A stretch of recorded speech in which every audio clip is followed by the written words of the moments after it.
Sleep is one of those fundamental parts of our lives that we generally don't give enough thought to and care for. Getting higher quality sleep can leave us feeling recharged and rejuvenated, ready to tackle our day with a built-up reserve of energy. But perhaps understanding how sleep works can help us learn what we might need to do to utilize it to our advantage. There are two basic concepts that form the basis for our sleepiness at night and our alertness during the day. The first is sleep pressure. From the time we wake up in the morning, our brain builds up a chemical known as adenosine. Over the course of the day, adenosine accumulates and builds our sleep pressure, thus making us feel sleepy towards the end of the day. When we sleep, our brain removes all of that adenosine and results in us feeling alert and refreshed when we wake up. The second concept is the circadian rhythm, or our 24-hour sleep cycle. It's often plotted out as a wave on a graph. As it rises, our body is driven to be awake and active. As it drops, we begin to lose energy and want to sleep. The circadian rhythm is controlled by a center in our brain known as the suprachiasmatic nucleus, which communicates signals to our brain and body that cause us to either feel awake or asleep.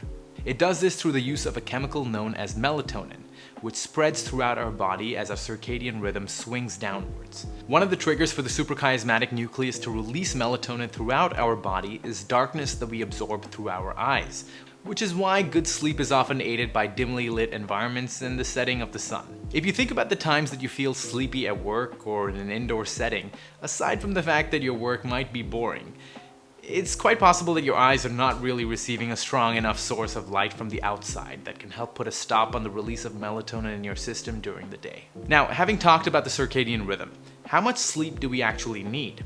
Well, several scientific organizations recommend an average of 7 to 9 hours for most adults, and there's a lot of variability within that range, with some people needing less and some people needing more. What is much more interesting is that we are often divided into either being a morning person or a night person. This is known as your chronotype, and much to your surprise, is not actually something that you can choose to be. It's actually something that's entirely genetic. Perhaps if you're a morning person and like to get a bunch of stuff done early, it's quite likely that one or both of your parents may have been morning people, since this is strongly genetically inherited. And so the next time you feel like you aren't getting your surges of energy early in the day, it might be worth examining whether your current sleep schedule is coinciding with your genetically inherited biological chronotype. There are different stages of sleep that serve different purposes for our cognitive sharpness and ability to learn and process. These two stages are non-REM, or non-rapid eye movement sleep, and REM, or rapid eye movement sleep. These two types of sleep often occur throughout our sleep and sort of compete for space in our brain at any given time. During the various stages of non-REM sleep, we are transitioning from a state of being awake to being asleep, with our body temperature and heart rate fluctuating. Once we enter REM sleep, we may begin dreaming and falling into a deeper slumber. It's been learned that during deeper stages of non-REM sleep, we essentially store and solidify information that we've gathered during the day so that it can be recalled over a longer period of time. REM sleep is very different from non-REM sleep, with our brain activity and brain wave activity cycling much faster compared to non-REM sleep. What it does is it associates our newly learned information and associates it with our knowledge reserves that we already have stored in our brain. Essentially, integration and association with existing memories. So what this means is it can often help us become much more creative when it comes to solving problems that we previously viewed as difficult or unsolvable because of the addition of that new information. Studies have shown that through our dreaming, our brain tests out connections between the new information and relates them back to our memory banks. So what steps can you take to improve the quality of your sleep? Many people like to take a bath before bed. Some others like to meditate. Some like to read a book.